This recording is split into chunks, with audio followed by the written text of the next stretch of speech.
رب اشرح لي صدري ويسر لي أمري واحلل عقدة من لساني يفقه قولي اللهم لا سهل إلا ما جعلته سهلا وأنت تجعل الحزن إذا ما شئت سهلا اللهم علمنا ما ينفعنا وانفعنا بما علمتنا وزدنا علما.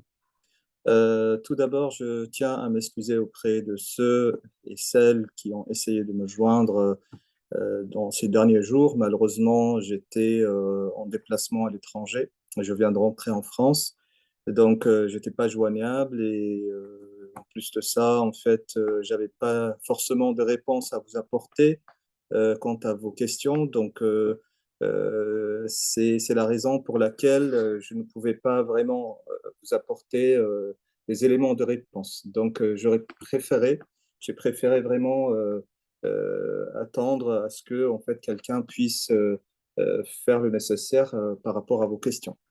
Donc ça c'est la première chose. La deuxième chose, comme vous le savez, on a déjà en fait effectué une séance, mais le temps nous presse malheureusement. Donc on va essayer, Inch'Allah Ta'ala, aujourd'hui de faire un résumé pour les rites de l'Hajj de pèlerin. Mais avant tout, il faut vraiment déjà remercier Allah subhanahu wa ta'ala qui nous a permis d'être parmi une sélection de sélections, parce que beaucoup de musulmans au jour d'aujourd'hui rêvent vraiment d'accomplir ce pilier de l'islam et être à votre place et à nos places, moi également en fait, Inch'Allah, je partirai avec vous. Mais on ne ressent pas vraiment en fait ce bienfait d'Allah subhanahu wa ta'ala. Yani, c'est- avant de partir, je pense, le premier devoir à faire, c'est de remercier Allah subhanahu wa ta'ala de nous avoir permis de partir accomplir ce pilier de l'islam qui se fait une fois dans la vie. Et en même temps, en fait, un petit rappel par rapport en fait, à ce que je disais la dernière fois, c'est que il faut d'abord se repentir et essayer aussi en fait de régler ses problèmes auprès de ses collègues, ses voisins. En fait, s'il a des dettes à payer, il faut vraiment commencer par ça et demander al-musamaha, c'est-à-dire vous demander le pardon, même pour ceux qui vous ont fait mal. C'est pas grave, la vie est courte, la vie elle est vraiment, elle mérite pas, donc il faut aller au-delà de son ego, au-delà de son nafs et faire le nécessaire, Inch'Allah Ta'ala, puis en fait essayer en fait de partir avec le cœur, comme je vous l'ai dit la dernière fois, le cœur apaisé, le cœur léger, comme ça le corps aussi le sera, Inch'Allah Ta'ala, car le corps, il suit vraiment le cœur. Comme vous le savez, le cœur, c'est le moteur, c'est le dynamo en fait, de corps de l'être humain. Donc, si il est sain, si il est vraiment léger, le corps le sera également. Donc, Inch'Allah, un petit rappel concernant ça, en fait, se repentir avec vraiment sincérité. Et il faut savoir aussi, en fait, j'ai un petit rappel parce que je vois beaucoup de frères qui me disent, oui, en fait, je vais partir là-bas, je vais revenir, ils vont m'appeler le Hajj. On va pas là-bas, en fait, pour acheter un titre, quoi, en fait. On va pas aller là-bas pour être nommé Hajj Fulan, Hajj Allan. Non, on va là-bas pour vraiment satisfaire notre Seigneur, Allah subhanahu wa ta'ala. On va pas faire tout ce sacrifice pour finalement, en fait, subhanallah, associer avec Allah ceux d'autres personnes. Parce que, comme vous le savez, quand on travaille dans la vie d'ici-bas, en fait, qui va nous payer notre salaire? Bien sûr, chez notre employeur. Donc, et Allah subhanahu wa ta'ala n'accepte pas d'être associé avec d'autres personnes. C'est-à-dire, il y a une maladie aujourd'hui qui est très grimpante, qui prend vraiment de l'ampleur chez notre communauté musulmane, qui est vraiment l'ostentation. L'ostentation, c'est-à-dire, on cherche vraiment à immortaliser chaque acte qu'on fait. Le frère, quand il va aller là-bas, il va se prendre en selfie, en versant en fait deux petites gouttes de larmes. Et quand il va se prosterner, il va demander à quelqu'un de le prendre en photo. Quand il va faire le tawaf, il va demander à quelqu'un de se prendre en photo. C'est pas vraiment le but. Le but, c'est d'aller vraiment en fait satisfaire son Seigneur. Oubliez en fait le monde. Oubliez en fait vraiment votre entourage. Focalisez sur une seule chose. وَعَجِلْتُ إِلَيْكَ رَبِّي لِتَرْضَى. C'est-à-dire, je viens vers toi, ô Allah subhanahu wa ta'ala, afin que tu sois satisfait de moi. C'est ça en fait qu'il faut vraiment focaliser sur cet objectif. C'est vraiment de satisfaire notre Seigneur afin de retourner comme le jour où Allah subhanahu wa ta'ala nous a donné en fait cette chance d'être parmi en fait ses créateurs dans cette vie d'ici-bas. Donc voilà un petit rappel en fait que je voulais partager avec vous et le rappel profite à celui qui parle en premier lieu. Donc, Inch'Allah, on va aujourd'hui parler des rites de l'Hajj, mais Inch'Allah ta'ala, je vais essayer de faire assez rapidement, c'est-à-dire on va parler bien sûr de. Je ne vais pas faire comme la dernière fois parce qu'il y a certaines personnes qui n'ont pas compris c'est quoi la différence entre les hajj. Aujourd'hui, on va parler pour tout le monde. En fait, ce que je vous conseille, je me conseille à moi-même, c'est commencer par la Umrah parce que c'est une occasion à ne pas rater. Aujourd'hui, vous allez partir là-bas et en plus, quand on fait ce qu'on appelle Hajj Tamattu, c'est-à-dire vous faites les deux choses, vous faites d'abord la Umrah, puis après vous finissez par le Hajj. Vous avez en fait cette option de sortir de cet état de sacralisation. C'est-à-dire, vous pouvez, après, une fois quand vous terminez la Umrah, vous pouvez en fait vous parfumer, vous pouvez mettre vos habits normaux, vous pouvez aussi en fait avoir, bon, pour ceux qui seront dans une chambre double, avoir des rapports avec votre épouse. Donc ça c'est vraiment en fait la meilleure option qu'on puisse avoir. Et en plus, vous allez gagner beaucoup de hasanat parce que vous allez faire à la fois la Umrah, puis après, en fait, vous allez faire ce qu'on appelle le Hajj, le grand pèlerinage. Donc, le Hajj, c'est quoi? Le Hajj, c'est bien sûr, en fait, le pèlerinage qui se fait, en fait, à la Mecque, en fait, à la maison sacrée d'Allah subhanahu wa ta'ala, et répondre à l'appel d'Allah subhanahu wa ta'ala qui a été annoncé par Sayyidina Ibrahim alayhi salam lorsqu'il a terminé la construction de la Kaaba. Donc, mais en fait, le Hajj, il a des piliers. Donc, quels sont les piliers de le Hajj? C'est-à-dire, si nous voulons aujourd'hui accomplir le Hajj, quels sont les piliers afin de les connaître et de ne pas rater un pilier? Parce que si vous ratez un pilier, malheureusement, votre Hajj est caduque. Donc, je ne pense pas que l'un d'entre nous souhaite être dans cette situation. Inch'Allah, la qaddar Allah, ma'adallah. Donc, il faut vraiment focaliser sur ces quatre piliers afin Inch'Allah ta'ala, de les accomplir et finir votre Hajj, Inch'Allah, dans les meilleures conditions. Le premier pilier, c'est entrer en état de sacralisation, c'est-à-dire l'ihram. L'ihram, c'est quoi? Bah, l'ihram, c'est facile en fait. C'est vraiment d'abord faire la grande douche, éliminer aussi les poils indésirables, ou des aisselles et pubis. Puis après, en fait, vous pouvez vous parfumer. Je parle des hommes. Et pour les femmes, il faut éviter le parfum, c'est-à-dire les parfums, c'est interdit, comme vous le savez, pour les femmes. Mais pour les hommes, vous pouvez vous parfumer. Il n'y a pas de contrainte par rapport à ça. Mais avant d'entrer dans l'état de sacralisation, c'est-à-dire une fois que vous finissez votre douche, une fois qu'on vous mettez aussi votre ihram, vous pouvez vous parfumer. C'est autorisé. Et après, une fois quand on va se diriger vers l'aéroport et une fois quand on va se rapprocher de le miqat, c'est le lieu où on va prononcer, c'est-à-dire la formule d'entrée en sacralisation, ce qu'on appelle la talbiya, al-niyya. Donc là, ici, en fait, on a des choses que l'on ne doit pas faire pour ne pas, en fait, vraiment casser cet état ou bien rompre ou annuler cet état de sacralisation. Les choses qui sont à éviter, c'est déjà, en fait, se couper les ongles, ou bien se couper les cheveux, ou bien se parfumer, ou bien, en fait, c'est avoir des relations, bien sûr, ou bien, en fait, bon, il y a plusieurs actes à éviter une fois quand on est dans un état de sacralisation. Mais là, je vais vous parler avant. Avant, pour les femmes, comme vous le savez, en fait, les femmes, elles peuvent s'habiller n'importe comment. C'est-à-dire, elles peuvent, n'importe comment, quand je dis, pardon, excusez-moi le terme, je dis comme elles s'habillent habituellement, plutôt.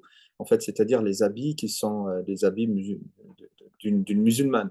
C'est-à-dire, elle porte son foulard, elle porte en fait son djellaba, qu'elle soit pas vraiment décorée, qui attire vraiment l'attention. Mais il n'y a pas en fait de couleur bon, les habits pour les femmes. En fait, toutes les couleurs sont vraiment autorisées, sauf en fait les couleurs qui font vraiment attirer l'attention. Donc après, il y a deux choses. L'ihram pour la femme, c'est deux choses. C'est vraiment ne pas couvrir son visage et ne pas couvrir aussi ses mains. C'est-à-dire, on ne met pas de gants pour les femmes et on ne met pas en fait le voile pour celles qui portent le voile intégral. Il n'est pas autorisé une fois quand elle entre dans un état de sacralisation. Il n'est pas permis pour la femme de couvrir son visage ni en fait ses mains. Donc, ils doivent être découverts, en fait, les deux.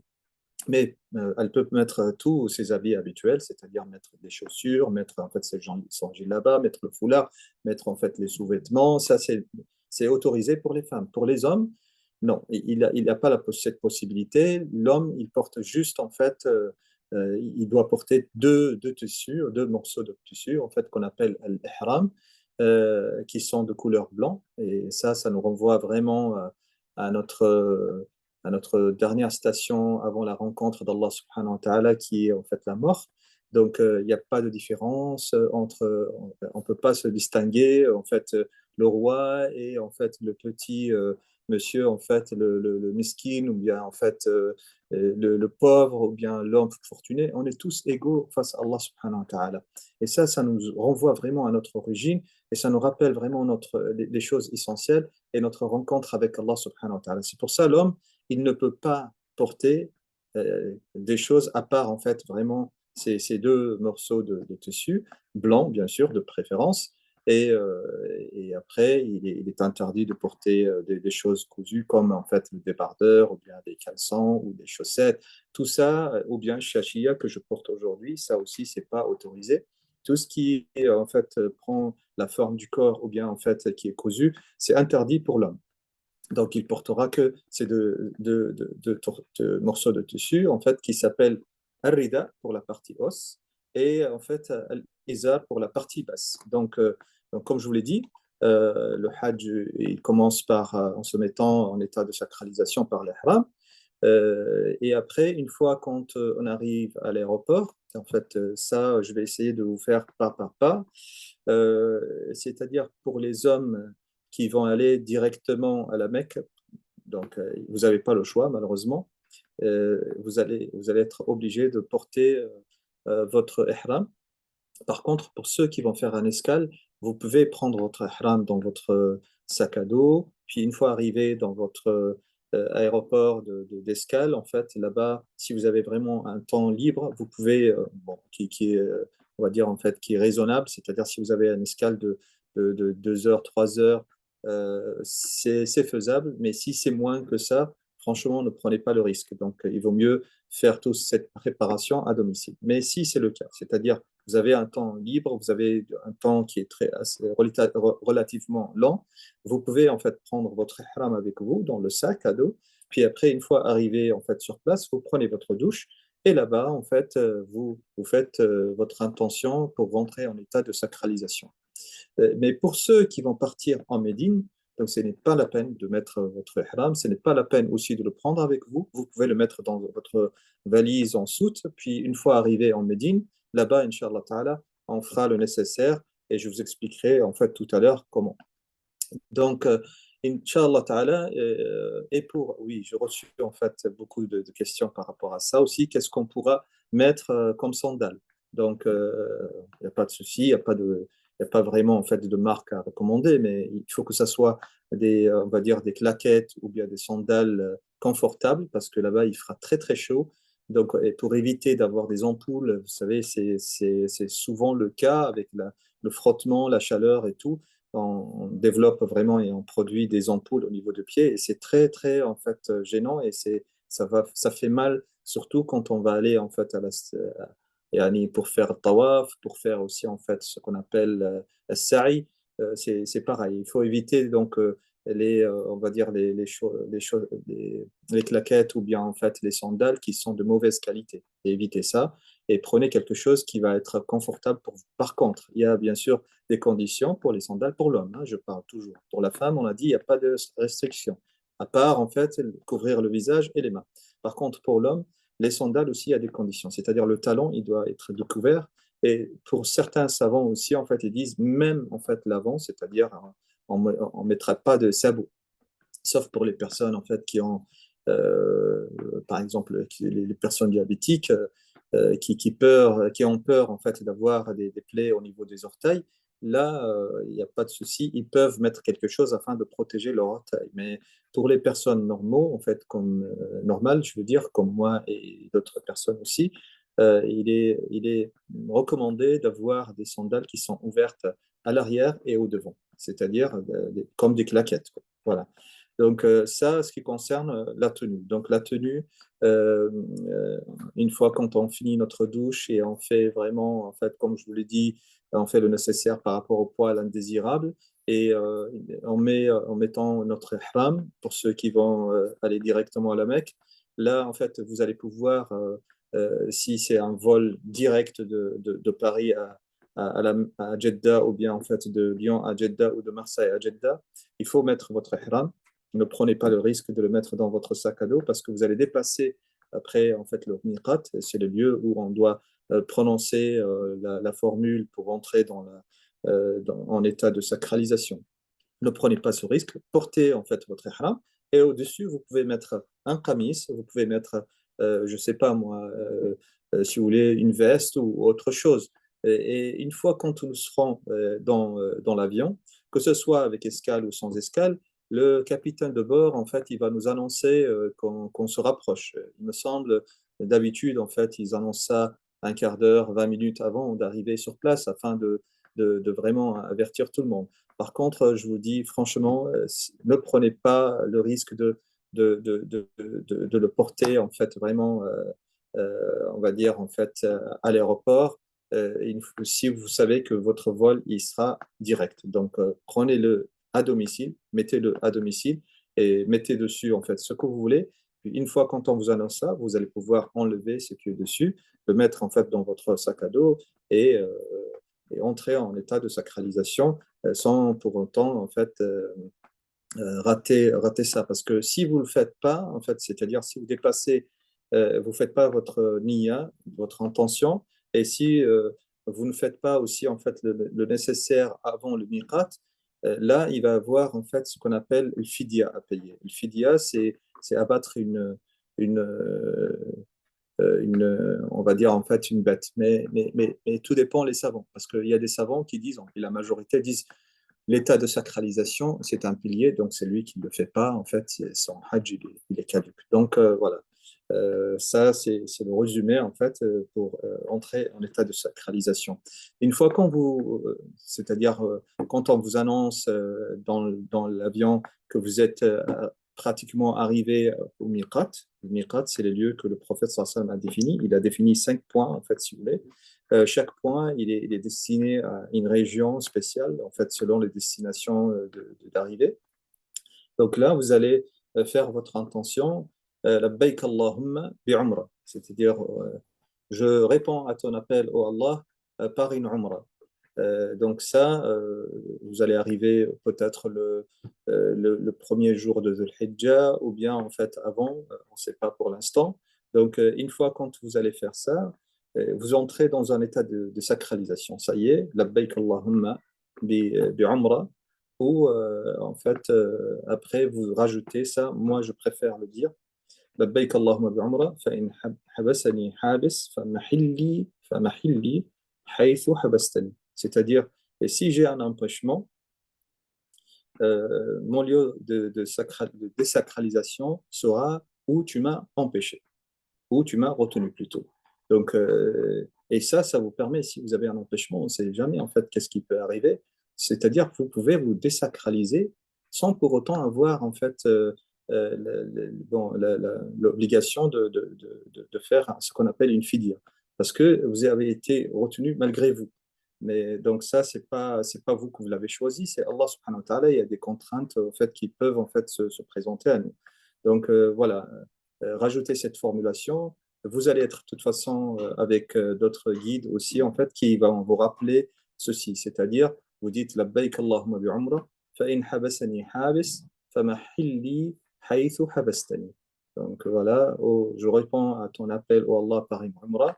Et si j'ai un empêchement, si j'ai un empêchement, euh, mon lieu de sacraliser, de désacralisation sera où tu m'as retenu. Donc après, vous commencez bien sûr à Talbiya. Talbiya, c'est la formulation, je pense, à petit âge, on a commencé à apprendre ça. Labbaik Allahumma labbaik, labbaik la sharika laka labbaik, innal hamda wan ni'mata laka wal mulk la sharika lak. Et ça, en fait, il faut le dire en continu. Par contre, je donne un conseil parce que je vois beaucoup de frères machallah, qui ont la nia et qui commencent vraiment à crier, en fait, en dérangeant ceux qui sont autour d'eux. Et après, ils se retrouvent là-bas à la Mecque sans voix. Donc, il faut vraiment aller en modération, c'est-à-dire doucement, en fait, Inch'Allah Ta'ala, à une voix, on va dire, tolérée, sans crier. Puis les femmes, bien sûr, à voix basse. Et la signification de cette invocation que le prophète nous a appris, Labbaik Allahumma labbaik, labbaik la sharika lak labbaik, innal hamda wa ni'mata laka wal mulk la sharika lak. C'est me voilà, ô Seigneur, me voilà, tu n'as pas d'associé, me voilà. En vérité, la louange et la grâce t'appartiennent, ainsi que la royauté, tu n'as pas d'associé. Ça, c'est la signification, en fait, de cette invocation que l'on fait tout le long de notre trajet jusqu'à arriver, en fait, à la Mecque. Donc, quels sont les interdits pendant l'état de sacralisation? Bien sûr, il y a des choses à éviter pendant l'état de sacralisation. La première chose, c'est de couper les cheveux pour les hommes et pour les femmes. Pour les hommes, il y a en fait porter des vêtements bien sûr cousus, porter en fait des choses comme shashia, comme aussi en fait certains disent les bagues, en fait les savants disent les bagues, ni les montres aussi, elles ne sont pas autorisées. Porter aussi en fait les sous-vêtements, que ce soit un débardeur ou bien en fait un caleçon, ça c'est interdit. Et pour les femmes, c'est les choses qui sont pareilles pour les hommes et les femmes, c'est de se parfumer, c'est de couper les cheveux, c'est de couper en fait ses ongles d'une manière volontaire en fait. Et on rajoute aussi en fait demander une femme pour le mariage, demander la main d'une femme ou bien se marier aussi, ça c'est pas autorisé pendant l'état de sacralisation, ça annule si vous voulez. Ça, c'est, comme je vous l'ai dit, c'est un pilier. Donc, une fois quand on arrive là-bas, bah, euh, on a, parce que ça va être quand même lent. Pour ceux qui vont faire un escale peut-être aux Émirats, en fait à Dubaï, vous allez faire finalement bon, plus de 7 heures, il me semble, en fait, ou voire 8 heures en fait, de vol. Puis une fois arrivé sur place, il fera très chaud. On peut, en fait, c'est autorisé. Ne pensez pas qu'on va arriver à Jeddah, puis finalement, directement, ils vont nous transférer à la Mecque, donc ça ne va pas prendre 2, 3 minutes. Il faut vraiment avoir la patience. Et moi, j'essaie vraiment de vous dire les choses dans les réalités afin de vous préparer. En fait, il faut être patient. Il faut vraiment faire preuve de patience parce que dans ce voyage, vous partez pour satisfaire Allah subhanahu wa ta'ala. Il faut éviter toute situation qui peut engendrer après, en fait, on va dire, des choses qui vont annuler votre hajj. Donc, éviter la colère, éviter en fait les disputes, éviter vraiment tout ce qui peut être provocation. Tout ça, en fait, on l'oublie, on le met en fait derrière notre dos.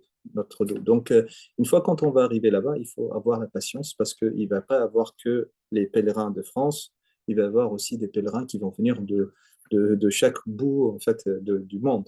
Donc, le temps de s'organiser, le temps de vous mettre dans votre car pour prendre la destination à la Mecque, ça peut varier entre 1 heure, 2 heures, 3 heures. Donc, il faut faire preuve de patience. Une fois arrivé par contre à la Mecque, on va rejoindre, Inch'Allah Ta'ala, nos chambres et on va mettre nos affaires, Inch'Allah, dans nos chambres. Il est autorisé à ce moment-là pour les femmes et pour les hommes de prendre une petite douche afin de se purifier encore une fois, mais en évitant à ce moment-là de mettre du savon parfumé et de frotter aussi les cheveux. Parce que si vous frottez les cheveux, vous risquez de faire tomber des poils et des cheveux, en fait, et là, c'est blâmable. Vous allez devoir, après, en fait, ce qu'on appelle abattre une fidya.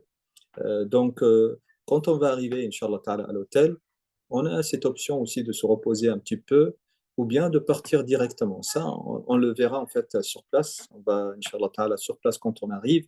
On verra si on a vraiment la possibilité de partir ou pas. Mais on partira en groupe.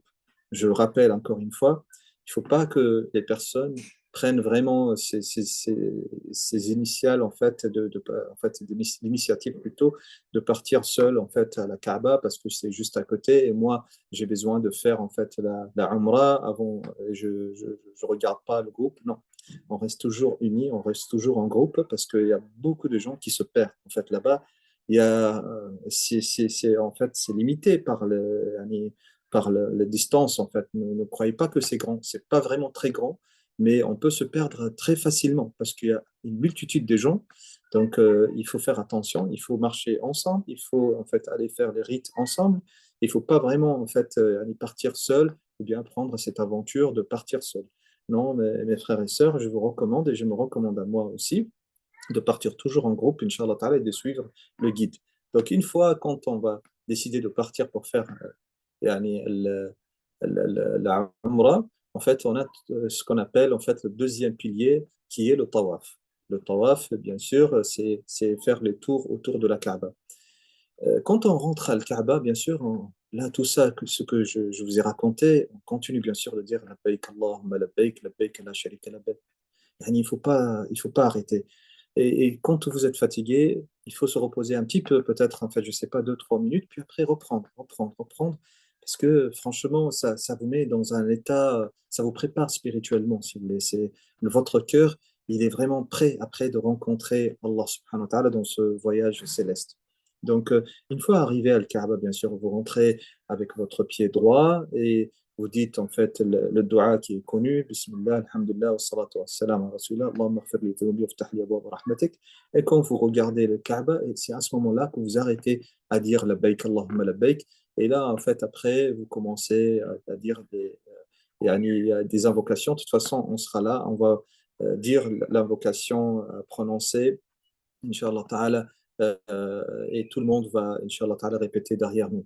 Par contre, pour ceux qui partent pour la première fois, là, je vais vous donner un petit cadeau, Inch'Allah Ta'ala. Vous savez, en fait, le prophète sallallahu alayhi wa sallam, il a dit, pour celui qui voit la Kaaba pour la première fois, il a ce qu'on appelle une invocation exaucée. C'est-à-dire, Allah, il acceptera, yani, subhanallah, son invocation. La première invocation, quand vous regardez la première fois, en fait, la Kaaba, elle est vraiment, en fait, importante, cette invocation. C'est pour cela, l'imam Shafi'i, il était, yani, doué d'intelligence, pardon, et mashallah, il a fait une invocation yani, qui ne peut pas passer à l'esprit de n'importe qui. Yani, il était très, très, très, très intelligent. Il a dit Allahumma ij'alni mujab ad-da'wa. Allahumma ij'alni mujab ad-da'wa, c'est-à-dire, oh Allah, fais de moi quelqu'un qui aura toujours en fait une invocation exaucée auprès de toi. Donc, vous savez, en fait, vous pouvez le dire. Et après, moi, j'ai envie de vous dire une chose, subhanallah, parce qu'il y a beaucoup de gens, qu'est-ce qu'ils font? Ils prennent en fait un petit manuel, un petit livre dans lequel ils lisent en fait des invocations avec la phonétique et tout cela. Il ne faut pas se casser la tête, mes frères et sœurs. Subhanallah, Allah subhanahu wa ta'ala comprend toutes les langues. Et Allah subhanahu wa ta'ala aime ceux qui sont spontanés, c'est-à-dire qui parlent avec leur cœur.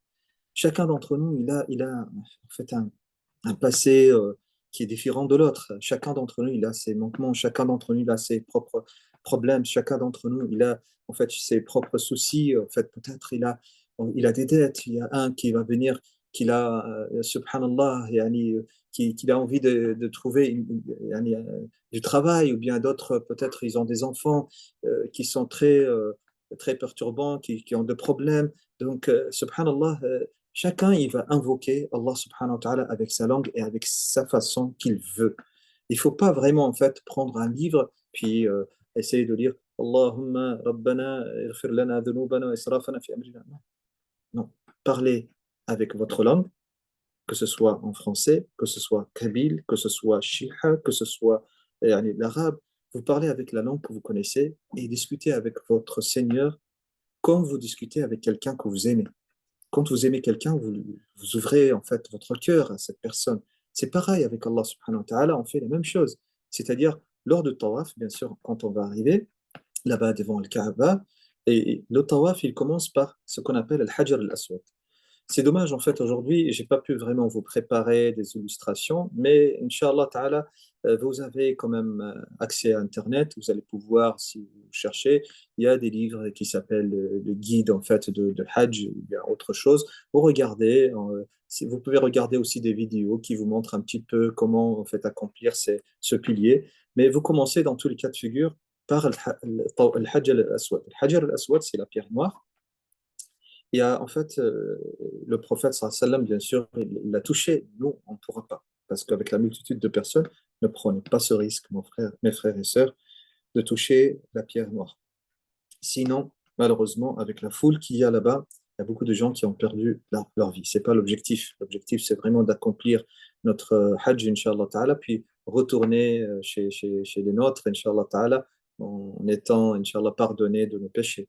Donc, si vous voulez, on fait comme ça, juste en fait, et en direction de l'Hajar. Et si vous voulez, en fait, il y aura une trace tout le long de Sahm, c'est-à-dire en fait tout le long de l'endroit où il y a le Kaaba. Il y aura une trace vers laquelle vous allez mettre votre main. Vous dites Bismillah, Wallahu Akbar. C'est tout. Bismillah, Wallahu Akbar. Après, pour les hommes, il y a une petite sunna. C'est pas une obligation, mais c'est une sunna, c'est une recommandation. Le prophète l'a fait, les compagnons ils l'ont fait. C'est ce qu'on appelle de mettre l'ihram, de mettre la partie en fait de l'ihram au-dessous de son bras en fait droite, et de l'autre partie elle sera couverte. Cette sunna elle s'appelle al-ittiba'. Al-ittiba'. C'est une sunna, c'est une recommandation. Donc, on fait ça, on met en fait juste ici, hein, juste pendant le tawaf. Après, il faut le remettre en rida, il faut couvrir les deux épaules. Donc, ici, on découvre, on essaye de découvrir juste la partie droite, c'est-à-dire on met rida en fait en dessous de notre bras droit, puis on fait tawaf. Et le tawaf, il commence par le Hajar al-Aswad, le pierre noire, et vous faites le tour, et après vous revenez vers le Hajar al-Aswad. Ça, c'est compter un tawaf. Vous faites un deuxième, un troisième, un quatrième, un cinquième, un sixième et un septième. Là, vous avez fini le tawaf, qui est le deuxième pilier de l'Hajj. Donc, quand on finit en fait le tawaf, bien sûr, qu'est-ce qu'on fait? Mais avant de finir de parler de ça, j'ai envie de parler de ce qu'on va dire. Donc, comme je vous l'ai dit, chacun, en fait, il implore Allah subhanahu wa ta'ala. C'est lui qui a fini d'implorer Allah subhanahu wa ta'ala avec tous les du'as qu'il a préparés. En fait, après, il peut lire le Coran, ou bien faire l'istighfar, ou bien faire un dua aussi pour ses parents, pour ses proches, ses enfants et tout. Donc, Inch'Allah ta'ala, pendant le tawaf, une fois quand on arrive à ce qu'on appelle Rukn al-Yamani, Rukn al-Yamani, c'est l'autre extrémité de la Kaaba. Mais en fait, la Kaaba, il y a quatre coins, si vous voulez. En fait, c'est un cube, en fait. Voilà. Il y a quatre coins. Le premier coin, en fait, par où on va commencer, c'est le Hajar Aswad. Le deuxième coin, c'est pas celui-là. Le troisième coin, c'est pas celui-là. Le quatrième, en fait, là, ça s'appelle, en fait, aussi le Hajar al-Yamani. Et là aussi, on peut, soit, en fait, on mentionne comme ça, on dit Bismillah, Allahu Akbar, ou bien, en fait, vous passez et vous dites tout simplement Rabbana, ça c'est l'invocation que le prophète sallallahu alayhi wa sallam faisait aussi. Rabbana atina fid dunya hasana wa fil akhirati hasana wa qina adhaban nar. Ça c'est un verset coranique et le prophète sallallahu alayhi wa sallam il récitait ce verset coranique pendant en fait le trajet entre al-Hajar al-Yamani ou afwan al-Rukn al-Yamani et al-Hajar al-Aswad. Donc on fait ces du'a, on dit Rabbana atina fid dunya hasana wa fil akhirati hasana wa qina adhaban nar. C'est une invocation qui est très courte donc on peut l'apprendre et sinon on peut en fait nous à haute voix prononcer ce dua, puis en fait vous répétez derrière nous. Une fois quand on termine, il y a d'autres sunnas aussi, mais j'ai pas envie vraiment de m'étaler sur en fait cette question. Parmi les sunnas que le prophète sallallahu alayhi wa sallam a fait aussi, c'est ce qu'on appelle al-raml. Al-raml, c'est-à-dire en fait, c'est de se précipiter et faire des petits pas, mais en allant un peu vite. C'est comme si vous courez, mais à petite échelle. Donc ça, par contre, on ne pourra pas le faire avec cette foule. Moi, je vous vraiment déconseille de le faire, mais par contre, je suis tenu de vous le dire. Une fois quand on termine les sept tours, c'est-à-dire on va terminer Al-Hajar al-Aswad, on va se diriger vers le Miqat, qui est en fait, à quelques mètres de l'Hajar al-Aswad, il y a ce qu'on appelle le Miqat. Pardon, Maqam Ibrahim. C'est quoi Maqam Ibrahim? Maqam Ibrahim, c'est une petite pierre sur laquelle notre prophète Ibrahim alayhi salam se mettait debout pour construire la Kaaba. Donc nous, on va se mettre juste derrière. On va essayer, bien sûr, si on trouve la place. Après, si on ne trouve pas, on va essayer de s'éloigner. Mais on met en fait le Maqam Ibrahim entre nous et la Kaaba. Donc, si, bien sûr, en fait, les places sont disponibles. Mais moi, je vous dis, si on ne peut pas, c'est juste une sunna, mais on va se retirer en fait au maximum possible pour éviter vraiment à ce qu'on soit, yani, la qadar Allah, écrasé par les autres pèlerins. Donc, on va se mettre derrière, on va faire deux rak'at, deux petites rak'at, donc c'est rapide, dans laquelle on va lire sur la première unité, on va lire Fatiha, puis on va lire Surat al-Kafirun. قل يا أيها الكافرون لا أعبد ما تعبدون ولا أنتم عبدون ما أعبد ولا أنا أعبد ما عبدتم ولا أنتم عبدون ما أعبد لكم دينكم ولي دين. Ça, c'est dans la première unité. Dans la deuxième unité, qu'est-ce qu'on va lire? On va lire Surat al-Ikhlas, قل هو الله أحد الله الصمد لم يلد ولم يولد ولم يكن له كفوا أحد. Bien sûr, c'est après Surat al-Fatiha. Donc, une fois quand on termine, après, on se dirige vers Zamzam, l'eau de Zamzam. On boit en fait ce qu'on peut de l'eau de Zamzam. Et moi, en fait, je vous déconseille de remplir yani, votre bassin avec l'eau de Zamzam parce que on n'a pas fini encore et ça peut être lent. Tout dépend en fait après le nombre de personnes, surtout les diabétiques, ils ne peuvent pas se retenir. Donc, il vaut mieux boire bon, un petit peu et faire votre dua, car le prophète sallallahu alayhi wa sallam, il a dit Ma zamzam lima shuriba lah. Donc là, en étant, yani, Inch'Allah, en sacralisation, c'est l'heure de la prière, on va continuer, Inch'Allah Ta'ala. Donc, une fois quand on finit de boire Zamzam, on va se diriger, Inch'Allah Ta'ala, vers ce qu'on appelle le mont de Safa.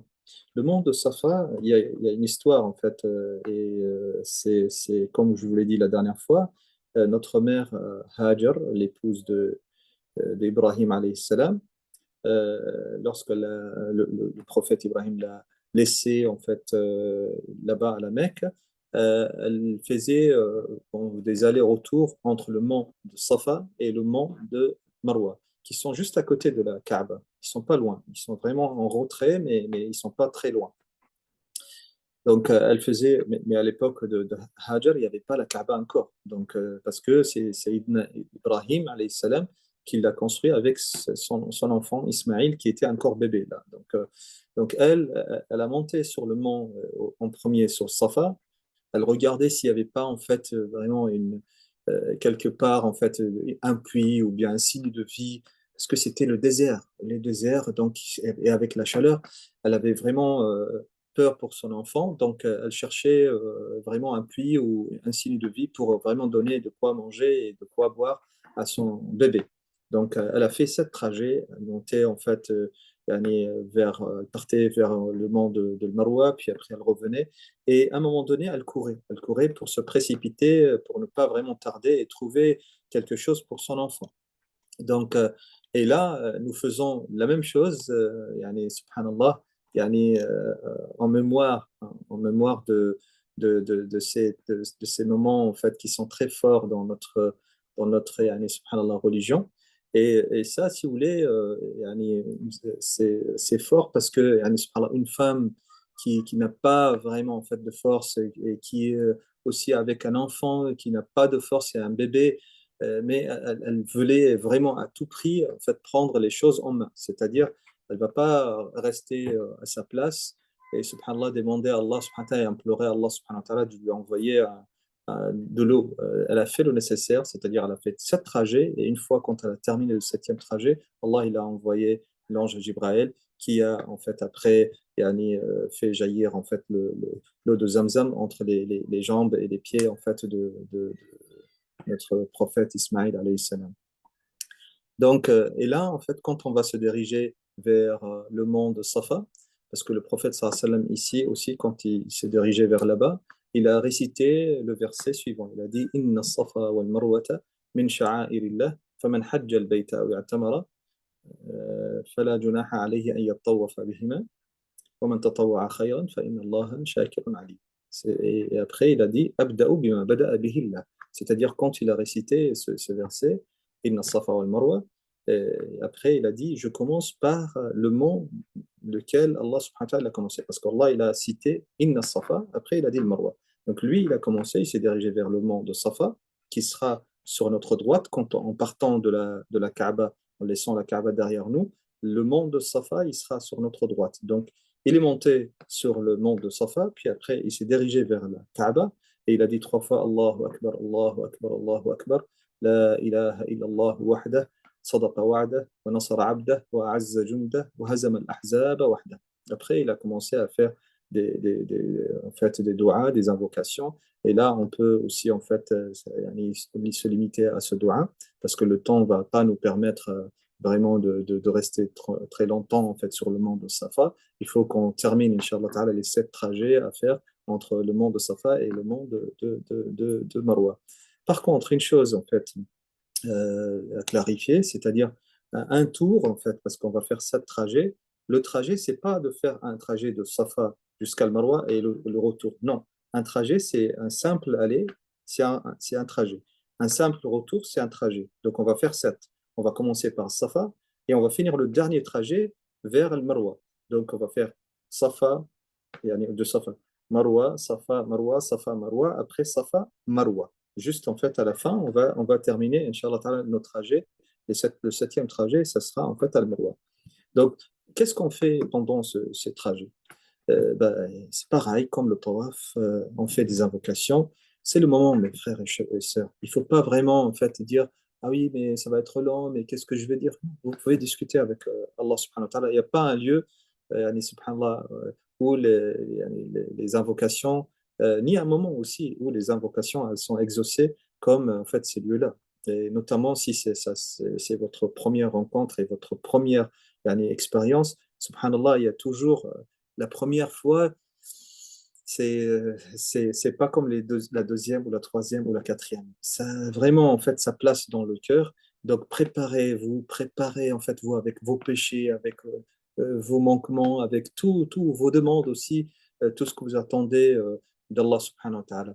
Donc, là, une fois quand on va terminer Sa'i, c'est-à-dire on va faire les 7 trajets, c'est pareil, hein, à chaque fois quand on arrive à Marwa par exemple, c'est pareil aussi, on va se mettre sur le mont de Marwa et on va se diriger vers Kaaba et on va dire la même invocation, Allahu Akbar, Allahu Akbar, Allahu Akbar, La ilaha illallah wahdahu la sharik, La ilaha illallah wahdah, sadaqa wa'dah, wa nasara abdah, wa azza jundah, wa hazama al-ahzab wahdah.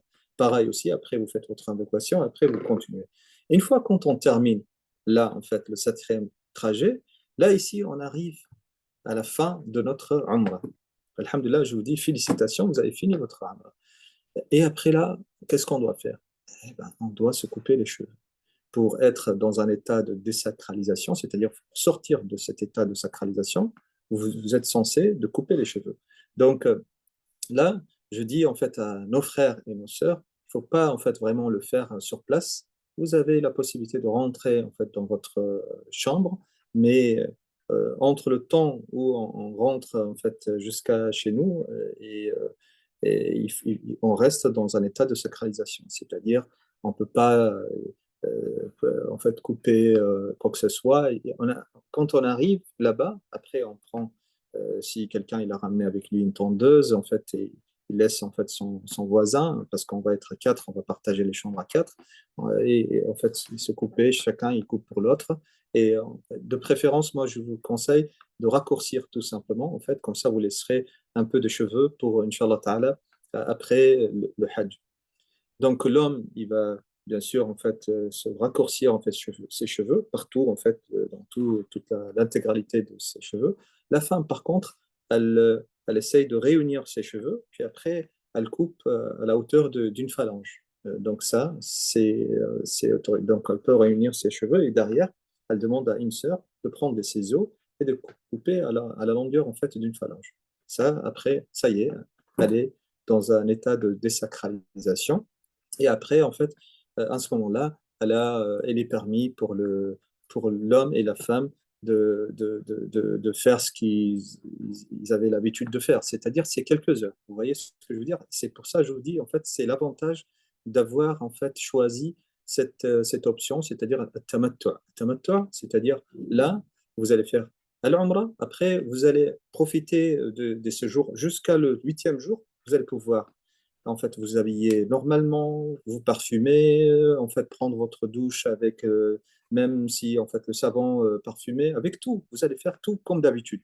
Mais après le 8e jour, c'est là en fait où on va rentrer encore une deuxième fois dans un état de sacralisation et on va mettre notre ihram de la part de en fait, notre hôtel. C'est-à-dire après Salat al-Subh, dans le 8e jour, Inch'Allah Ta'ala, de Dhul Hijjah, on va Inch'Allah ta'ala, prendre aussi notre douche.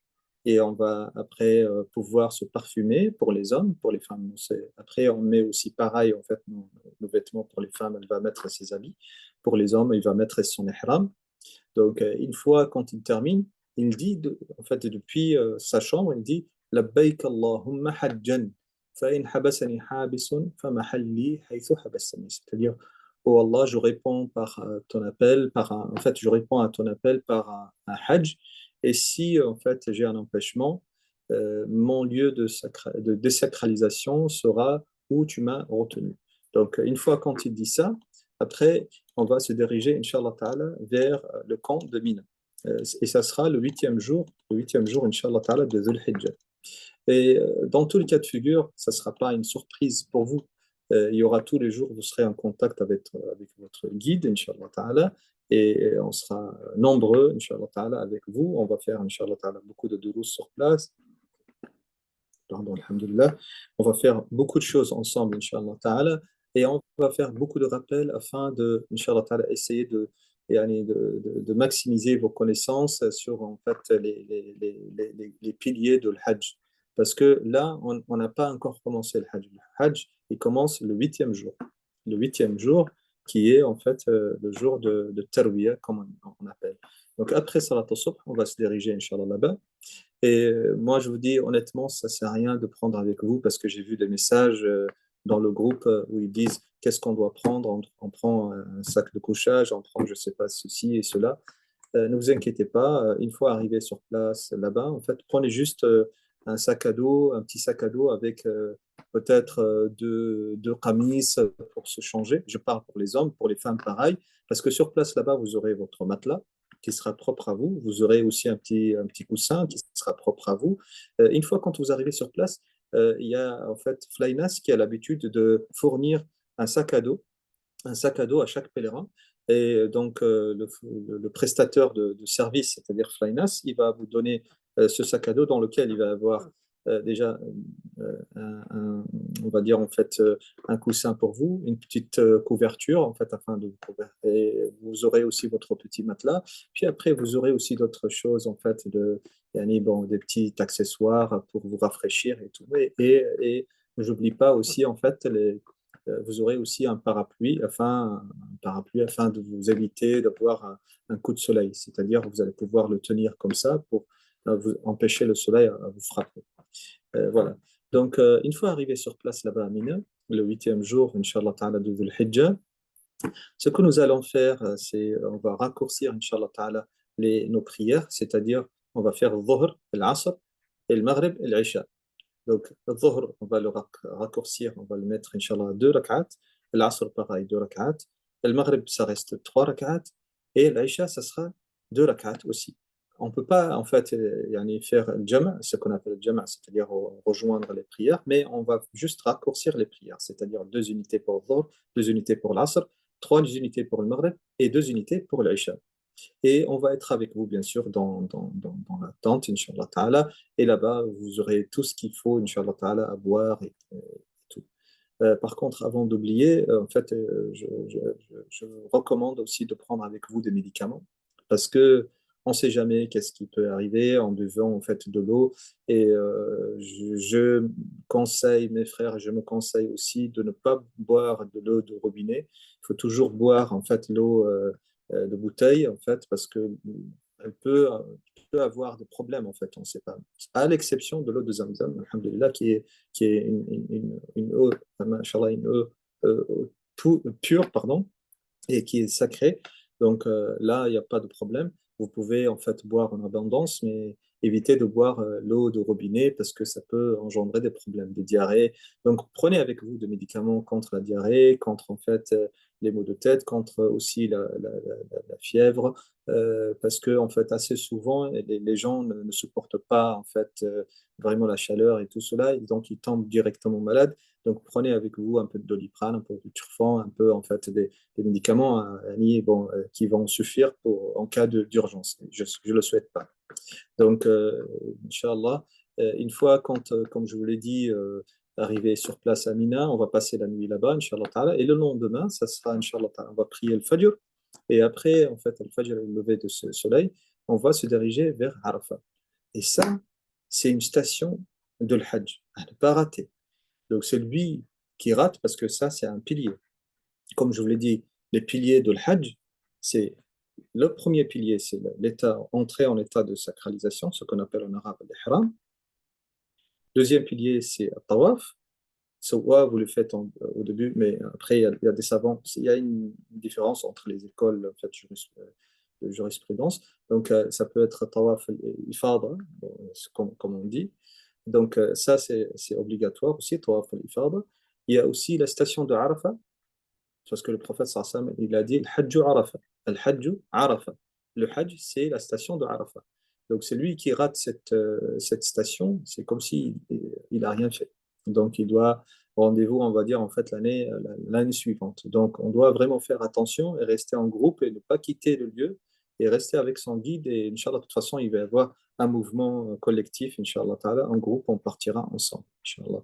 Donc, on va se diriger vers Inch'Allah ta'ala, le mont de Arafat.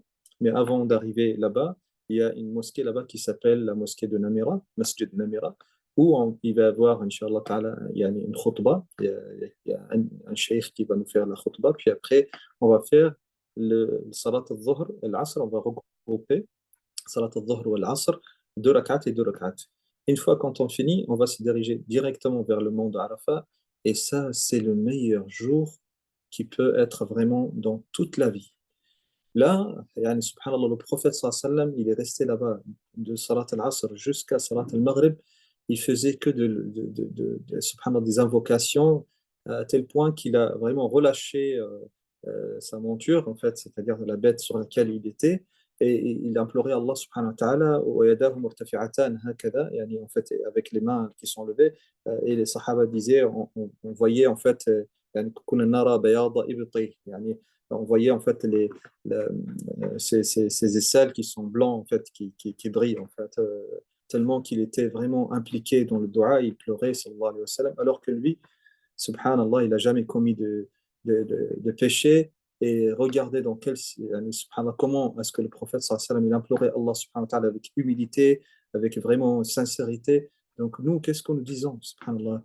Nous, que nous avons beaucoup de péchés, moi, je vous dis, franchement, il faut profiter. Et les salaf salih, nos ancêtres, ils cachaient en fait leur dua et tout ce qu'ils voulaient jusqu'à ce jour-là. Et ce jour-là, ils profitaient de demander à Allah subhanahu wa ta'ala tout ce qu'ils voulaient. Parce que ce jour-là, Allah subhanahu wa ta'ala, il va descendre, il a sama et dunya, comme il dit dans un hadith, et il va en fait yani, dire à ses anges, yani, Bahi bihim, yani, يعني انظروا إلى عبادي جاءوني يعني شعثا غبرا من كل فج عميق يرجون رحمتي ويخشون عذابي. Après, il va dire, Ya ibad, yani, ô mes anges, je vous témoigne que j'ai pardonné à tout le monde.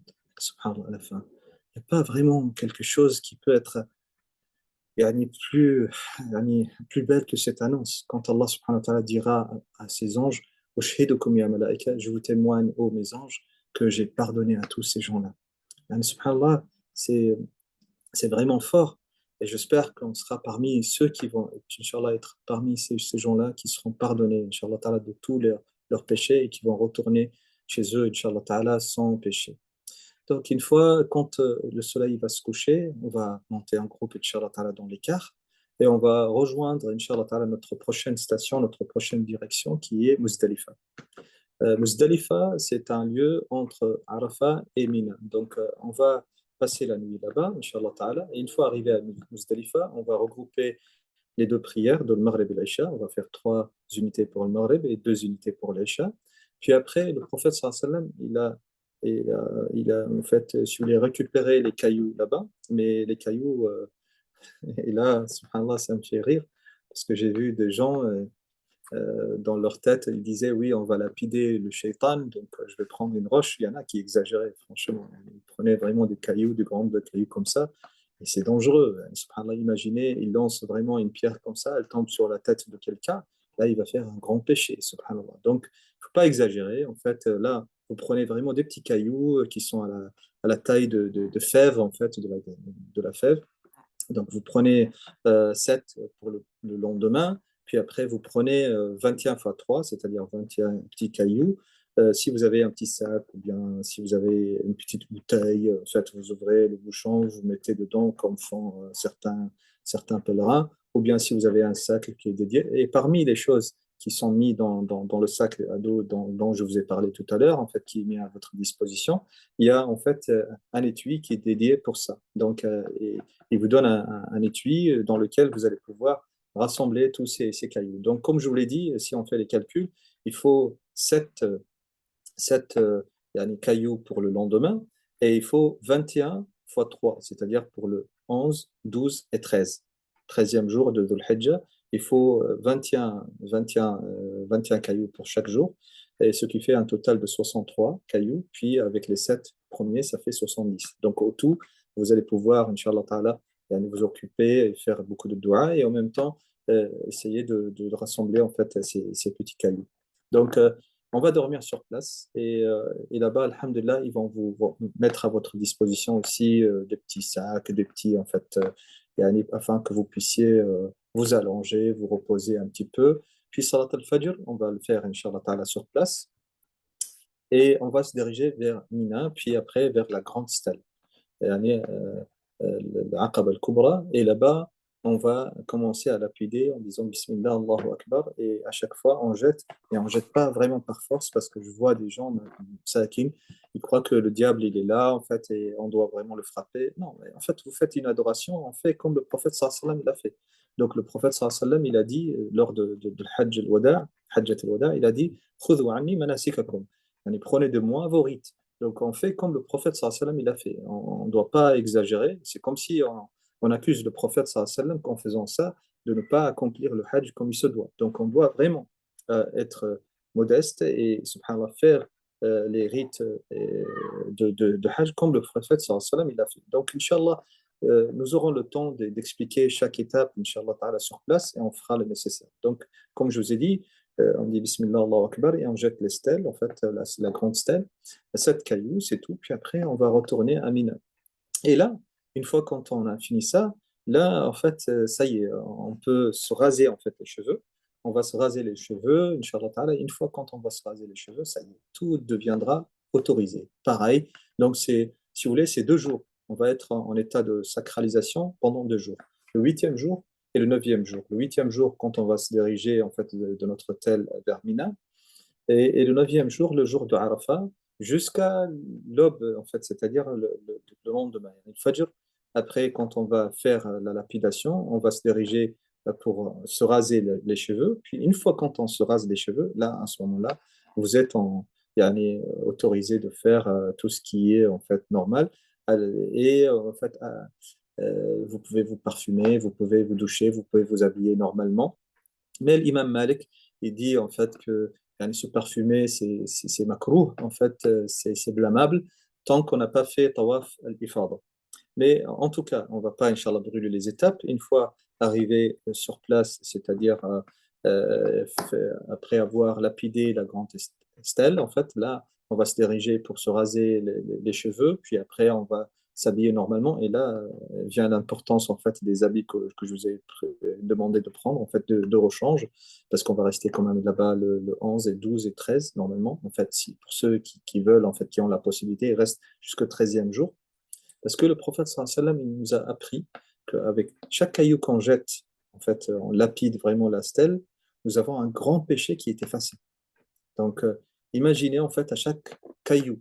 Donc là, les 7 premiers, ça va être 7 grands péchés que vous avez commis à l'égard d'Allah subhanahu wa ta'ala. Le deuxième jour, c'est-à-dire le 11, vous allez jeter 7 à la petite, puis 7 à la moyenne, puis 7 à la grande. Donc vous avez 21 grands péchés qui sont effacés. Le deuxième jour, on va dire, en fait, c'est-à-dire le 12, pareil aussi, vous avez 7, 7 et 7. Le troisième jour, c'est une sunna, c'est une option. En fait, c'est lui qui veut le faire et c'est lui qui a la possibilité de le faire. Ben, moi, je vous dis honnêtement, on ne rate pas des occasions comme ça. Subhanallah al-azim. Moi, personnellement, je resterai, Inch'Allah Ta'ala, pour le faire. Mais entre-temps, bien sûr, il va y avoir d'autres choses qu'on va faire.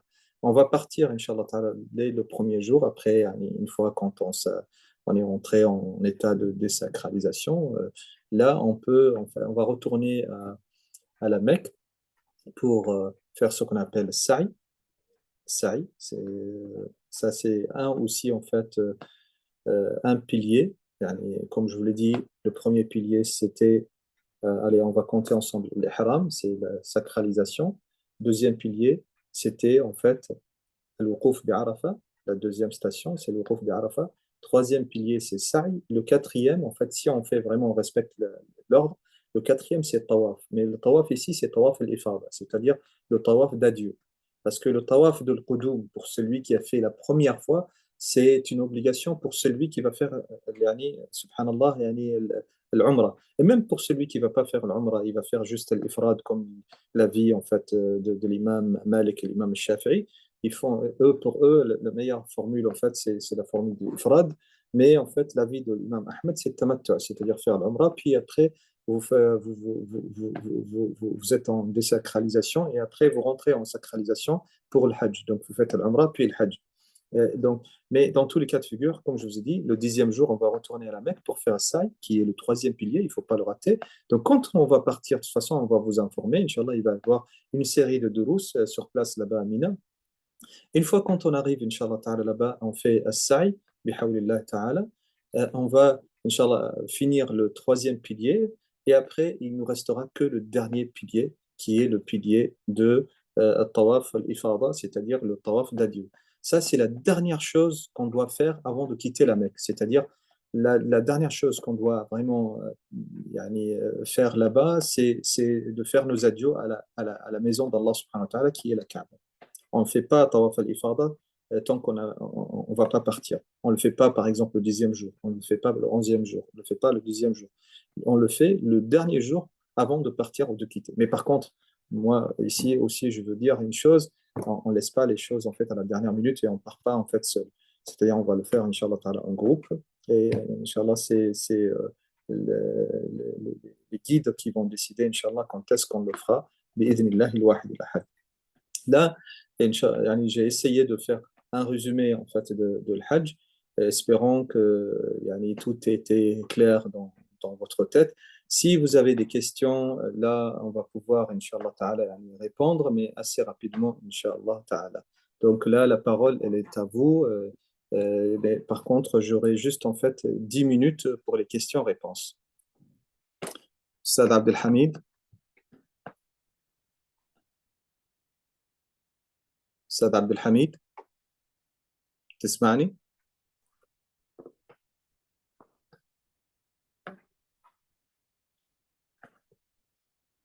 Alors, salam alaikum. Est-ce qu'on peut porter un sac à dos cousu? Oui, il n'y a pas de souci, Inch'Allah ta'ala, pour le sac à dos. Le sac à dos, bien sûr, il va être cousu, donc c'est pas blâmable. Salam alaikum. Est-ce que les hommes doivent mettre l'ihram en partant de Paris, en sachant qu'il y a une escale? Non, c'est pas vraiment en fait obligatoire. Vous pouvez, comme je l'ai dit tout à l'heure, vous pouvez mettre votre ihram, porter l'ihram, c'est-à-dire à Dubaï. Mais si vous avez suffisamment de temps. Moi, je ne connais pas parce que je ne partirai pas avec vous de Paris. Bon, moi je pars de Marseille, Inch'Allah Ta'ala. Mais en fait, pour ceux qui vont partir de Paris jusqu'à en fait Dubaï, je pense, si j'ai bien entendu, en fait, ils auront 6 heures d'escale, donc c'est largement suffisant. Vous pouvez prendre votre ihram avec vous dans votre sac à dos, en fait, que vous allez porter en cabine. Puis après, une fois arrivé sur place, il y aura des douches en fait qui sont destinées. Vous pouvez prendre votre douche. Mais moi, personnellement, si je pars directement, même avec un escale, je vais me préparer déjà à domicile, c'est-à-dire je prends le grand rousse. On ne sait pas qu'est-ce qui peut arriver sur place. Donc, vous pouvez peut avoir beaucoup de monde, puis après, vous n'allez pas pouvoir peut-être prendre une place dans la douche. Donc, préparez-vous quand même. En fait, un conseil que je vous donne, préparez-vous, c'est-à-dire il faut commencer par éliminer en fait ces poils indésirables, en fait du pubis et des aisselles, puis après en fait prendre une douche, une grande douche et mettre le parfum que vous voulez, puis après arriver là-bas sur place. Si vous avez cette possibilité de prendre votre douche encore une deuxième fois, il n'y a pas de souci, Inch'Allah ta'ala. Et là, à ce moment-là, bien sûr, vous enlevez, c'est-à-dire vos habits et vous mettez l'ihram sans aucun en fait habit, c'est-à-dire ni de caleçon, ni de chaussettes, ni de débardeur, ni rien du tout. Il y a juste en fait ces deux tissus en fait qui est al-rida, c'est-à-dire la partie os, et al-izar, la partie basse. Donc après, tawaf al-ifada, différent de tawaf Al-Wada'. Non, non, non. Tawaf al-Ifada et Tawaf al-Wada', c'est deux vocabulaires qui veulent dire la même chose. Il y a, en fait, si vous voulez, comme je vous l'ai dit, en fait, il y a deux tawaf que l'on doit faire. Le premier, c'est-à-dire une fois quand on arrive sur place, ça s'appelle Tawaf al-Qudum, c'est-à-dire le tawaf d'arrivée, voilà, en fait, le tawaf d'arrivée. Et ça, si vous faites de toute façon la Umrah, là, tawaf al-Qudum, c'est considéré comme le tawaf de l'Umrah, c'est pareil, c'est la même chose. C'est-à-dire, quand vous faites le tawaf de l'Umrah, c'est considéré comme tawaf al-Qudum. Tawaf al-Ifada, comme je vous l'ai dit, c'est le tawaf d'adieu, c'est-à-dire tawaf al-Ifada quand vous partez. Al-Ifada في اللغة العربية, c'est-à-dire il part. Ou bien le wada' aussi, en fait, c'est des adieux. Donc c'est pareil. نعم تقصد طواف الوداع بالضبط هو كذلك. طواف الوداع هو طواف الإفاضة نفس الشيء. Salam alaikum, notre guide sera-t-il avec nous au départ de Paris dimanche, Inch'Allah? Bah, écoutez, en fait, normalement, j'ai été contacté aujourd'hui ici par l'agence Flynas. Donc, nous allons avoir une réunion, Inch'Allah Ta'ala, je pense demain, bihawlillah Ta'ala. Donc, nous allons vous communiquer, Inch'Allah Ta'ala, les nouvelles, Inch'Allah Ta'ala, et qui sera avec vous, quel guide sera avec vous de Paris. Mais sûrement, il y aura un guide, Inch'Allah Ta'ala, j'espère. Donc après, quelle est la différence entre Tawaf al-Wada' et Tawaf al-Ifada? Bah, c'est pareil, c'est la même chose. Tawaf al-Wada' et Tawaf al-Ifada, c'est deux choses qui veulent dire la même chose. Donc, alors Tawaf al-Ifada est différent de Tawaf al-Wada'. Non, c'est pareil. Donc si vous n'avez pas d'autres questions, je pense qu'on va clôturer, Inch'Allah Ta'ala. Donc, je ne sais pas, Ustad Abdelhamid, أستاذ عبد الحميد هل أنت هنا؟ هل تسمعني؟ أهلا معكم إن شاء الله. أي نعم. يبدو أن الأخوة والأخوات يعني ليس لديهم أي أسئلة وأنا شرحت يعني كل شيء نعم. فيبدو أنهم استوعبوا والحمد لله رب العالمين. طبعا البعض يسأل إذا كان هناك من سيرافقه من باريس فأنا طبعا لن أسافر من باريس أخبرتهم بأن لدينا اجتماع وعلى غرار هذا الاجتماع إن شاء الله سيتقرر وسيحدد من الذي سيسافر معهم من باريس. نعم، وإن شاء الله يعني إحنا سنذهب حتى نستلم لهم الغرف ونرتب لهم الأمور هناك ونستقبلهم حتى يأتوا. كل شخص يأتي ويدخل الغرفة مباشرة يعني، بحيث إن نقلل الانتظار شوية لو استلام الغرف وترتيب الحقائب وخلافه إن شاء الله. Jazakumullah khairan. Je traduis ceci. En fait, il dit que nous allons partir, Inch'Allah, avant vous là-bas, afin de préparer les chambres pour vous. Comme ça, il n'y aura pas d'attente et de temps, en fait, parce qu'on sait que quand vous arrivez là-bas, vous êtes fatigué. Donc, on va tout faire pour votre confort, Inch'Allah ta'ala. Le frère Abdelhamid, Jazakallah khairan, il y a d'autres personnes aussi qui sont déjà sur place maintenant, en fait, qui ont commencé toute la préparation sur place. Tout ça pour avoir vraiment un confort pour nous pèlerins, Inch'Allah ta'ala. Est-ce qu'il y a d'autres questions? Donc, qu'est-ce qu'elle dit? Parmi ce provider,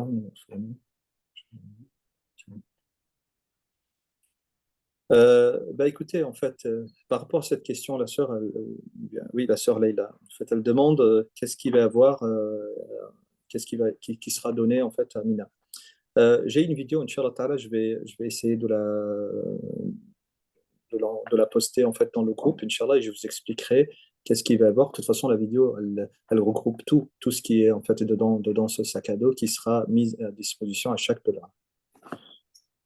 Je pars avec mon mari en vol personnel le 30 mai. Quelqu'un attendra à l'hôtel. Oui, bien sûr. En fait, bon, il y aura quelqu'un déjà qui va vous accueillir là-bas à l'aéroport parce que on ne peut pas se déplacer comme ça. En fait, vous n'avez pas l'autorisation de déplacer comme ça en libre. Donc, il y aura quelqu'un qui va vous accueillir là-bas à l'aéroport, qui va vous amener, Inch'Allah Ta'ala, jusqu'à l'hôtel et on va vous donner, Inch'Allah Ta'ala, votre chambre, bien sûr. Inch'Allah. Salam alaikum pour les rendez-vous de Raouda. Alors, pour les rendez-vous de Raouda, en fait, bien sûr, c'est le prestataire qui normalement réserve ce qu'on appelle un rendez-vous groupé pour tous les pèlerins. Mais après, moi, je vous recommande quand même d'installer l'application Nusuk. Il y a une application qui s'appelle Nusuk qui vous permet aussi de réserver votre créneau euh, par défaut, en fait, parce qu'on ne sait jamais s'il y a une panne, si en fait le prestataire de service il oublie quelqu'un. Donc, moi, je vous dis honnêtement, pour éviter tous ces genres de situations, je vous recommande en fait aussi de prendre cette initiative et installer votre application Noussouk. Si vous voulez, j'essaierai de la mettre aussi dans le groupe. Comme ça, on vous expliquera comment il faut faire. C'est facile, hein, tout est indiqué. C'est-à-dire, il faut juste rentrer votre numéro de passeport avec le numéro de visa. Puis, une fois quand vous faites ça, vous avez votre application avec votre espace personnel dans lequel vous allez pouvoir réserver votre aussi, en fait, un créneau à la Rawda. السلام عليكم pour les d'accord, ok. Jazakallah khair wa iyyakum, Allah yataqabbal minna wa minkum. Est-ce que partez le 28 mai? Bah écoutez, en fait, des questions de l'ordre, si vous avez des questions de l'ordre en fait de jurisprudence, c'est-à-dire qui sont liées à notre Hajj et les rites en fait de Hajj, vous pouvez les poser maintenant. Mais ça, c'est vraiment tout ce qui est logistique. Moi, je gère pas. صراحة. C'est le stade Abdelhamid et son équipe qui font le nécessaire, Inch'Allah Ta'ala, pour répondre à vos questions. Donc, Allah yarda alaykum, si vous avez d'autres questions qui sont liées au rite de l'Hajj, si vous avez, en fait, par exemple, pour les femmes, en fait, ils demandent assez souvent est-ce qu'on peut prendre la pilule pour régulariser, en fait, réguler ou plutôt, voilà, en fait, oui, oui, c'est autorisé. En fait, il y a certains savants comme le Cheikh Mohammed bin Salih Al-Uthaymin, il a fait une fatwa dans ce sens-là. Et après, c'est pas dramatique, hein. Vous savez, l'épouse du prophète Aïcha, radiyallahu anha, warda, quand elle est arrivée, et c'était le seul hajj qu'elle a accompli avec le prophète Mohammed sallallahu alayhi wa sallam. Et donc, elle avait ses règles, elle pouvait pas, en fait, et le prophète sallallahu alayhi wa sallam, il l'a interdit de faire tout, c'est-à-dire, elle peut pas faire le tawaf, elle peut pas vraiment. Ce qu'elle peut faire, c'est d'aller dans les lieux sacrés, là-bas, comme Mina, comme Arafat et tout cela, puis après, elle rattrape. Elle rattrape avant de quitter, bien sûr, la Mecque. Et donc, je pense que c'est faisable, c'est jouable. Normalement, cette période, elle ne dure pas plus que 4, on va dire entre 4 et une semaine. Donc, la femme pourra rattraper, Inch'Allah Ta'ala, parce que notre séjour à la Mecque, il va durer plus de 10 jours, Inch'Allah Ta'ala, plutôt 11 jours. Donc, est-ce que vous avez d'autres questions, Allah yarda alaykum? Sinon, on clôture cette séance, Inch'Allah Ta'ala.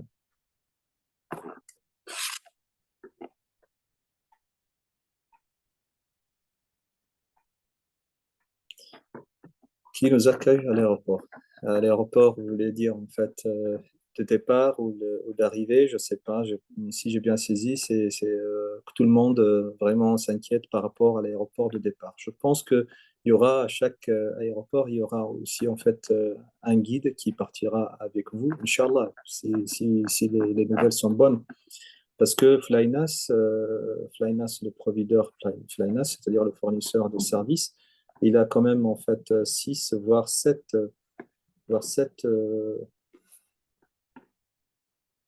pardon, excusez-moi. Oui, je suis en réunion, je te réponds. Excuse-moi, c'était vraiment urgent.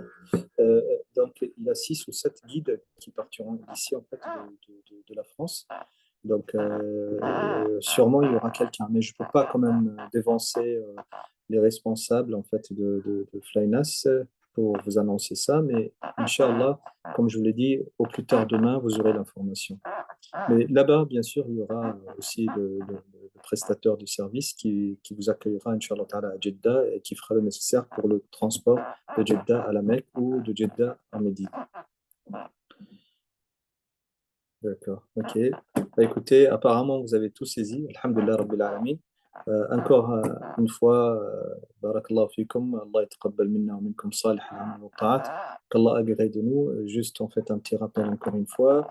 Vous savez, les, les actes se valent selon 2 critères. Déjà, le premier critère, c'est vraiment nos intentions qui doivent être yani, dévoués à Allah subhanahu wa ta'ala sans associés, parce que Allah subhanahu wa ta'ala, il n'accepte pas d'avoir des associés, en fait, et si c'est le cas, bah, comme je vous l'ai dit tout à l'heure, quand quelqu'un travaille chez quelqu'un, en fait, il va prendre sa paye auprès de son employeur. Et Allah subhanahu wa ta'ala, s'il y a quelqu'un qui associe quelqu'un avec lui, Allah subhanahu wa ta'ala, il dit dans un hadith, Ana aghna ash-shuraka'i 'an ash-shirk. C'est-à-dire, je m'en passe le plus en fait d'associer. Et c'est lui, en fait, qui est associé à quelqu'un avec Allah subhanahu wa ta'ala, c'est-à-dire, il cherche vraiment, quand il poste des photos comme ça dans les réseaux sociaux, il cherche vraiment, on va dire, je ne sais pas moi, des likes. C'est comme si, en fait, il est associé avec Allah subhanahu wa ta'ala d'autres personnes, donc qu'il aille chercher, en fait, sa récompense auprès d'eux. Et malheur à dire ça, mais c'est une réalité qui est très amère. Les gens qui aujourd'hui cherchent à satisfaire les individus et ils oublient leur créateur. Donc, focaliser sur ça. Donc, comme je vous l'ai dit, les actions se valent sur deux choses. Le premier critère, c'est la sincérité. C'est-à-dire dévouer tout ce qu'on fait pour la face d'Allah subhanahu wa ta'ala. Ça, c'est la première chose. Et la deuxième chose, on doit en fait toujours essayer d'avoir en fait des actes qui sont conformes à la tradition du prophète sallallahu alayhi wa sallam. Tout acte qui n'est pas conforme avec la tradition prophétique, il est rejeté aussi. C'est comme si vous faites quelque chose, vous innovez en fait dans la religion. Et le prophète sallallahu alayhi wa sallam a dit dans un hadith, Man amila amalan laysa alayhi amruna fahuwa rad. C'est-à-dire celui qui fait un acte qui n'est pas en fait dans, conforme à notre tradition, il est rejeté en fait. Donc essayons en fait de lire, ou bien en fait vous avez des livres qui résument un petit peu le Hajj. J'ai essayé de faire mon maximum en fait après pour résumer, mais en détaillant aussi un petit peu. Mais Inch'Allah, une fois arrivé sur place, ne vous inquiétez pas, on sera à côté de vous, on va faire le nécessaire avec vous. Il y aura toujours en fait des séances de dhikr, de séances de rappel, de séances aussi en fait avec lesquelles on va essayer d'illustrer. Et avant même en fait d'arriver à la Kaaba, on va Inch'Allah vous préparer et qu'Allah accepte de nous tous, Inch'Allah ta'ala, notre Hajj et Inch'Allah ta'ala qu'on soit parmi ceux qui vont rentrer sans péché, Inch'Allah ta'ala.